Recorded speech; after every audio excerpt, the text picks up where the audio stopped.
बिस्मिल्लाहिर्रहमानिर्रहीम। अस्सलामु अलैकुम दोस्तों, कल वाले लेक्चर में हमने एक्सरसाइज 10.8 के ये क्वेश्चन सॉल्व किए थे। अगर आप उसको देखना चाहते हैं तो लिंक आपको इस वीडियो के डिस्क्रिप्शन में मिल जाएगा।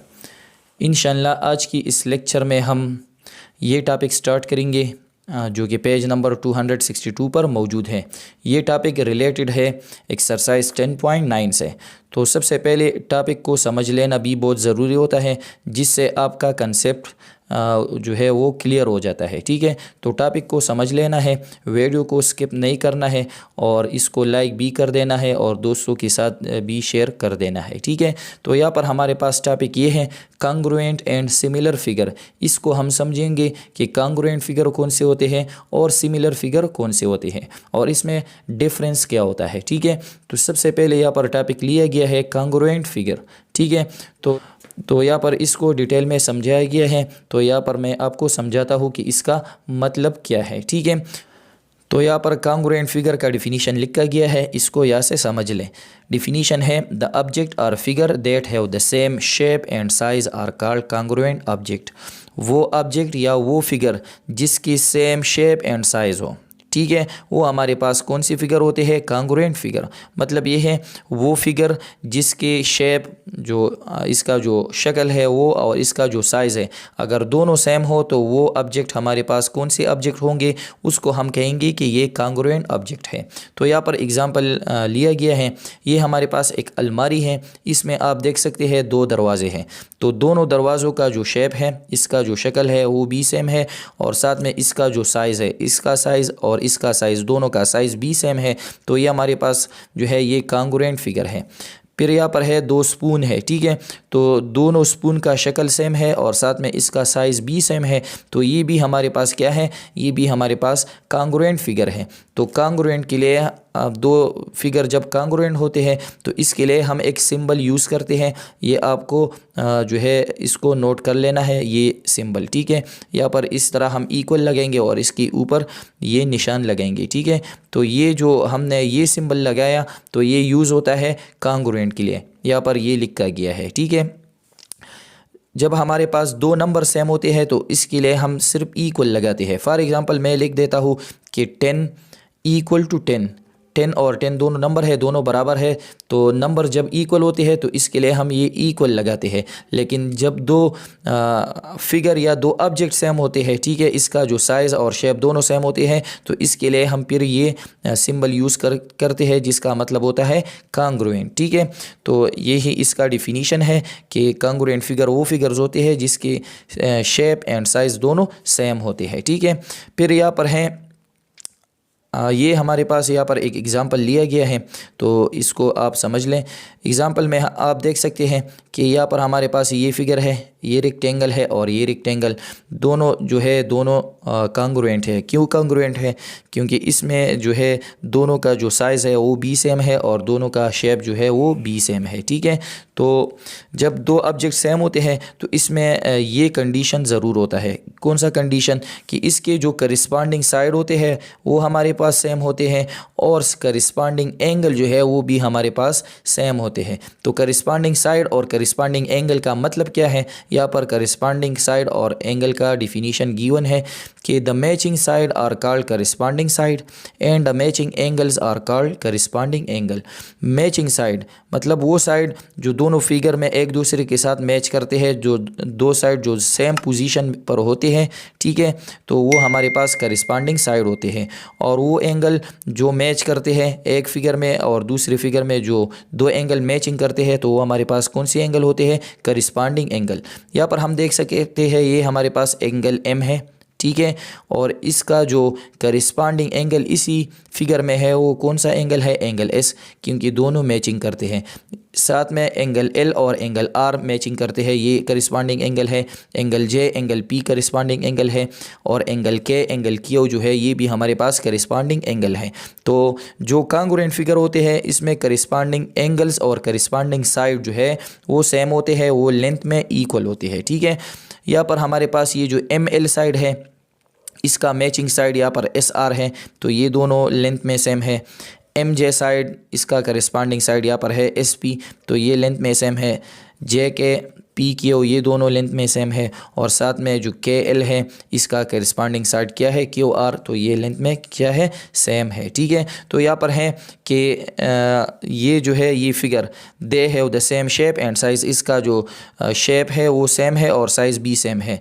Same size mean the measurement of side angle और सेम साइज़ का मतलब ये है कि इसका जो करस्पॉन्डिंग एंगल है और करस्पॉन्डिंग साइड है वो मेजरमेंट में सेम है। ठीक है, तो यहाँ पर है इन द अबाव फिगर, ये हमारे पास ये जो दो फिगर हैं, यहाँ पर ये रेक्टेंगल है और यहाँ पर ये रेक्टेंगल है।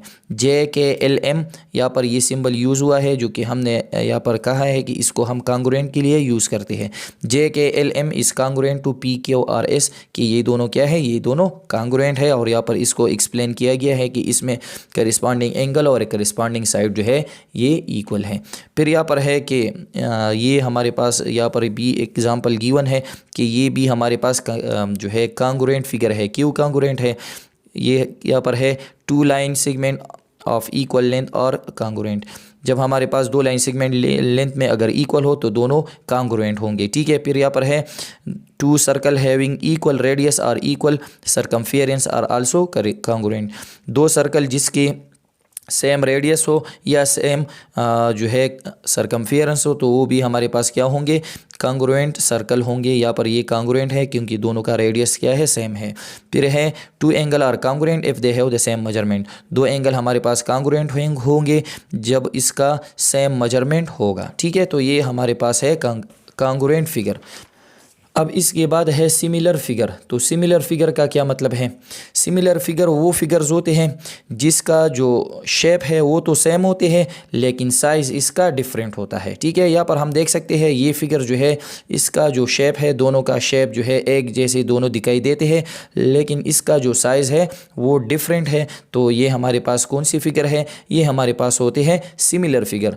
तो कांग्रुएंट फिगर में साइज़ एंड शेप दोनों सेम होते हैं, जबकि सिमिलर फिगर में सिर्फ शेप सेम होता है और साइज़ इसका डिफरेंट होता है। ठीक है, इसके लिए हम कौन सा सिंबल यूज़ करेंगे जब दो फिगर जो है वो सिमिलर हो। तो यहाँ पर है the symbol that is use to for similar figure is, यहाँ पर सिमिलर फिगर के लिए हम ये सिंबल यूज़ करते हैं। ठीक है, तो जब ये सिंबल आता है तो इसका मतलब ये होता है कि दो फिगर क्या है, ये सिमिलर है। ठीक है, अब यहाँ पर सिमिलर फिगर की कुछ प्रॉपर्टीज़ हैं, इसको समझ लेना बहुत ज़रूरी है। ठीक है, यहाँ पर है properties of similar figure.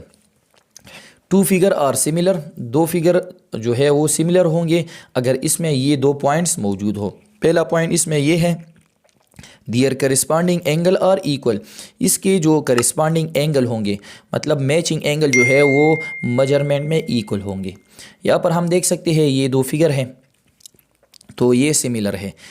Similar क्यों है, इसमें ये फिगर बड़ा है और ये छोटा फिगर है, मतलब दोनों का जो शेप है वो तो सेम है और साइज़ इसका डिफरेंट है, लेकिन इसमें है कि इसकी करस्पॉन्डिंग एंगल जो है वो सेम होनी चाहिए।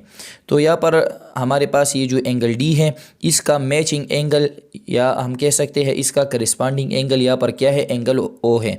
तो ये दोनों मेजरमेंट में सेम होनी चाहिए। फॉर एग्ज़ाम्पल हम कहते हैं कि अगर इसका मेजरमेंट जो है वो फॉर एग्ज़ाम्पल 110 डिग्री है तो इसका मतलब ये होगा कि यहाँ पर इसका मेजरमेंट बी कितना होगा, वो भी हमारे पास 110 डिग्री होगा। तो मतलब ये हुआ कि इसमें करस्पॉन्डिंग एंगल का मेजरमेंट सेम होना चाहिए। एंगल डी जो है वो इक्वल है angle O K, angle C equal है एंगल एन का, angle A equal to angle L और angle B equal to angle M. इसमें करस्पॉन्डिंग एंगल सेम होनी चाहिए, ये इसमें पहला पॉइंट है। अब इसमें दूसरा पॉइंट क्या है, the length of their corresponding side are in proportion, मतलब ये है कि इसके जो करस्पॉन्डिंग साइड्स हैं वो प्रोपोर्शन में होंगे। इसका मतलब ये है कि the ratio between the corresponding side और इक्वल। तो प्रोपोर्शन का मतलब ये है कि अगर हम करस्पॉन्डिंग साइड के दरमियान रेशो फाइंड आउट करें, रेशो का मतलब ये है कि करस्पॉन्डिंग साइड अगर एक दूसरे पर डिवाइड करे तो तमाम का आंसर क्या आना चाहिए, वो इक्वल आना चाहिए। मतलब ये है यहाँ पर जो है हमारे पास ये जो डी सी साइड है, ठीक है, इसका करस्पॉन्डिंग साइड यहाँ पर क्या है, ओ एन। तो फॉर एग्ज़ाम्पल मैं डी सी साइड को, ठीक है, यहाँ पर मैं इसको एक्सप्लेन कर रहा हूँ थोड़ा। यहाँ पर डी सी साइड को अगर मैं डिवाइड करूँ ON साइड पर, ठीक है। इसकी लेंथ को इसकी लेंथ पर डिवाइड करता हूँ तो DC का लेंथ कितना है 6 सेंटीमीटर और ON का लेंथ कितना है 2 सेंटीमीटर, ठीक है। तो यहाँ पर हम देख सकते हैं दोनों में कटिंग हो रही है, सेंटीमीटर सेंटीमीटर से कैंसिल, 2 1 ज़ा 2, 2 3 ज़ा 6, तो क्या आंसर आता है 3 आंसर आता है। तो इसका मतलब ये है कि इन दोनों का जो रेशो है वो कितना है 3 है। तो यहाँ पर तमाम साइड का जो रेशो है वो क्या आना चाहिए, वो 3 आना चाहिए। तो ये इसका मतलब ये होगा कि इसके जो करिस्पॉन्डिंग साइड होंगे वो प्रोपोर्शन में होंगे, ठीक है। तो यहाँ पर जो है इसको समझाया गया है कि the corresponding angle are equal of the given figure. इसमें करिस्पॉन्डिंग एंगल इक्वल है, angle A equal to angle L है, angle B equal to angle M, angle C equal to angle N है और साथ में angle D equal to angle O। और इसके जो करिस्पॉन्डिंग साइड की जो रेशोज़ है वो भी तमाम सेम है, मतलब तमाम का आंसर क्या आता है 3 आता है। 6 को डिवाइड किया है 2 पर तो 3 मिलता है। इसी साइड का करिस्पॉन्डिंग साइड ये है, तो अगर हम 9 को डिवाइड करें 3 पर तो 3 1 ज़ा 3, 3 3 ज़ा 9, इसका आंसर भी 3 आता है। इसके साथ अगर हम इसी साइड को डिवाइड करें, इसी साइड पर 12 को डिवाइड करें 4 पर तो 4 1 ज़ा 4, 4 3 ज़ा 12, 3 आता है, ठीक है। और 9 को डिवाइड करें 3 पर तो हमें 3 मिल जाता है। तो यहाँ पर है कि ये जो करिस्पॉन्डिंग साइड है इसका रेशो जो है वो सेम है, 3 आ रहा है। तो इसका मतलब ये हुआ सो दिस फिगर और सिमिलर फिगर। तो ये हमारे पास कौन सी फिगर है, ये हमारे पास है सिमिलर फिगर। तो स्टूडेंट आज की लेक्चर में हमने कांग्रुएंट और सिमिलर फिगर के बारे में पढ़ा, तो आप लोगों ने इसको अच्छी तरीके से समझ लेना है। इंशाल्लाह इसके बाद हम एक्सरसाइज 10.9 स्टार्ट करेंगे। थैंक्स।